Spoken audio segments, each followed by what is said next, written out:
बिस्मिल्लाहिर्रहमानिर्रहीम। अस्सलाम वालेकुम नाज़रीन इकराम। नाज़रीन, क्या आपने वो कहावत सुनी है कि ना रहे बांस ना बजे बांसुरी? ठीक है, तो आज का टॉपिक बताने से पहले ये कहावत सुनाने का मकसद ये था कि इस कहावत पे हमारे डॉक्टर हज़रात जो हैं, जो दोस्त हैं, उन्होंने बहुत ज़बरदस्त तरीके से इस पर अमल किया है। ठीक है, कि जैसे ही पता चलता है कि पित्ते में पथरी है, वो कहते हैं जी पित्ता निकाल के फेंको। ना पित्ता रहेगा ना पथरी होगी। ठीक है, तो अब पिता उस वक्त तो वो डॉक्टर हज़रात ऐसे ही बता रहे होते हैं ना जी, पिता बिल्कुल फजूल चीज़ है, निकाल भी देंगे तो कोई मसला नहीं है।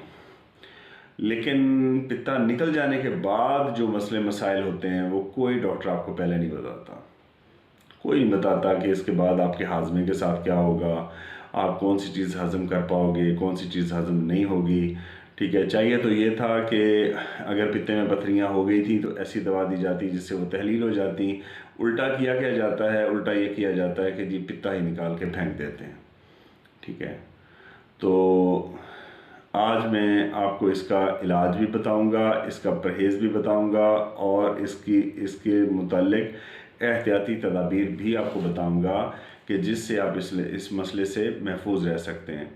ठीक है जी, तो वीडियो के बाकायदा आगाज़ से पहले मैं गुजारिश करूंगा कि आप वीडियो को स्किप ना किया करें कि आप इलाज के मुतल्लिक या नुस्खे के मुतल्लिक कोई ऐसा स्टेप मिस कर सकते हैं कि जो बहुत ज़्यादा ज़रूरी हो। मिसाल के तौर पे आपने दवा के बारे में जाना, आपने परहेज़ के बारे में जाना, लेकिन आपने मर्ज़ की माहियत के बारे में नहीं जाना और मर्ज़ को पहचानने में आप धोखा खा गए तो इलाज नहीं हो सकता। इसी तरह से आपने मर्ज़ की माहियत के बारे में समझ लिया, आपने दवा के मुतल्लिक जान लिया, लेकिन आपने परहेज़ के मुतल्लिक बिल्कुल नहीं जाना, तो इससे भी आपको जो है वो रिज़ल्ट्स नहीं मिलेंगे जो आप चाह रहे हो। तो लिहाजा वीडियो को आप स्किप ना किया करें, बगौर देखा करें और साथ में आप नोट कर लिया करें, क्योंकि मैं वही नुस्खे बताता हूँ कि जो मैं अपनी रोज़मर्रा प्रैक्टिस में अपने मतलब पे लोगों को देता हूँ। ठीक है जी, ये खाली खानापुरी नहीं है। जो चीज़ रिजल्टेड है, मेरे तजर्बे में मुजर्रब है, मैं सिर्फ वही नुस्खाजात मरीज़ों को बताता हूँ, आप लोगों की नज़र करता हूँ कि आप इसको अपने पास लिख के रख लें, महफूज कर लें। लिखी हुई चीज़ कभी ना कभी कहीं ना कहीं इंसान के काम ज़रूर आ जाती है। ठीक है, तो अब आते हैं जी नुस्खे की तरफ। नुस्खे की तरफ आने से पहले मैं आपसे गुजारिश करूँगा कि जी आप एहतियात और परहेज़, ये दोनों चीज़ें आप नोट फरमा लें। ठीक है जी, एहतियात में आपने इस चीज़ का ख्याल रखना है कि आपने तुरश चीज़ों का कसरत से इस्तेमाल कभी नहीं करना। अगर आप चाहते हो कि आप पित्ते की पथरी से महफूज रहें, आपका पित्ता साफ़ रहे, ठीक है, तो आपने कसरत से खट्टी चीज़ों का इस्तेमाल नहीं करना। अगर आप खट्टा खाते हैं तो वो हफ्ते में कोई एक आध दफ़ा, और उसकी मिकदार भी आप सेट कर लें। ऐसा ना हो कि आप बहुत ज़्यादा खटाई का इस्तेमाल करते रहें। बहुत ज़्यादा कसरत से खट्टी चीज़ों का इस्तेमाल पित्ते में पथरी की बहुत बड़ी वजह है। ठीक है जी, आप खा उसमें आप दही बड़े खा रहे हैं, आप जनाब पानी वाले गोलगप्पे खा रहे हैं, आप कोल्ड ड्रिंक्स पी रहे हैं, जिस चीज़ के अंदर खटास है वो आपके पित्ते के लिए नुकसान है। ठीक है, उसकी वजह यह है कि पित्ते में मौजूद जो बेस है, ठीक है, वो चाहिए होती है हमारे निज़ाम इंहिज़ाम में एसिडिटी को कंट्रोल रखने के लिए। जब हम एसिड हद से ज़्यादा इस्तेमाल करते हैं तो आप नोट करें कि ये जितनी की तुर्शियाँ हैं सारी की सारी तासीर के लिहाज से ठंडी होती हैं, खा वो इमली है खा वो लीमू है। ठीक है, सिवाय एक कच्ची केरी के तमाम की तमाम खटाइयाँ ठंडी हैं। तो ठंडक से वही आपके पित्ते में मौजूद बेस जो है वो क्रिस्टलाइज हो जाती है। आपके एक चीज़ याद रखें कि जिस तरह गुर्दों से हमारे खाए हुए हमारी खुराक के ज़र्रात गुज़रते हैं, और कच्चे चावल खाने वाले लोग और ये इस तरह की चीज़ें इस्तेमाल, टमाटर वगैरह ज़्यादा कसरत से इस्तेमाल करने वाले लोग, या पालक का बहुत ज़्यादा इस्तेमाल करने वाले लोग, उनके साथ मसला हो जाता है। या कैल्शियम की गोलियां शौकिया तौर पे वो लोग इस्तेमाल करते रहते हैं जी, कैल्शियम उनको चाहिए, पता नहीं क्या करना है उन्होंने इतनी ज़्यादा कैल्शियम का, तो वो अंदर जो है उनके कैल्शियम की कमेटी डलती रहती है और वो फिर गुर्दे की पथरी की शक्ल में निकलती है। लेकिन पित्ते के मामले में ऐसा बिल्कुल नहीं है। पित्ते में पथरियों का बनना जो है वो सिर्फ जिस्म में हरारत की कमी की वजह से होता है, और इन पथरियों ने नाजरीन खारिज भी नहीं होना होता। जैसे गुर्दे की पथरी बनती है, टूटती है, रेज़ा रेज़ा होती है और दवाइयों के ज़रिए वो अखराज पाती है, पित्ते की पथरी खारिज नहीं होती, बल्कि पित्ते की पथरी ऐसे पिघल जाती है जैसे बर्फ़ के अंदर बर्फ़ को आप फ्रिज से बाहर निकाल के रख दें तो वो थोड़ी देर के बाद पिघल जाती है।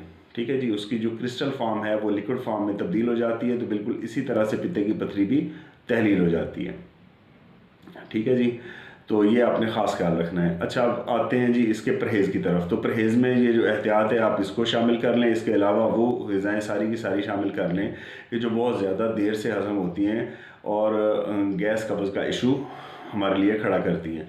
और आमतौर पे जब पित्ते में पथरियाँ होती हैं तो आपका हाजमा मुश्किल तौर पे ख़राब रहना शुरू हो जाता है। ख़ास तौर पे आपकी एसिडिटी बढ़ जाती है, आपके सीने में जलन होती है, पेट जो है वो मशकीज़े की तरह फूल जाता है।